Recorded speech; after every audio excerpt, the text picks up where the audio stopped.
بسم اللہ الرحمن الرحیم۔ بیوی کا ازواجی حق۔ ایک عورت امیر المؤمنین عمر بن خطاب رضی اللہ تعالیٰ عنہ کے پاس آئی اور کہا کہ میں نے اپنے شوہر سے زیادہ اچھا کوئی مرد نہیں دیکھا۔ رات بھر نماز پڑھتا ہے اور دن بھر نفلی روزے رکھتا ہے۔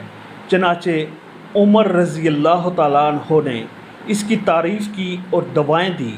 عورت شرما کر واپس جانے لگی تو عمر رضی اللہ تعالیٰ عنہ کے ساتھ بیٹھے کہا بصرہ کے قاضی نے کہا کہ دراصل اس عورت نے آپ تک اپنے خاوند کی شکایت پہنچائی ہے کہ آپ اس کے شوہر سے اس کا حق دلائیں۔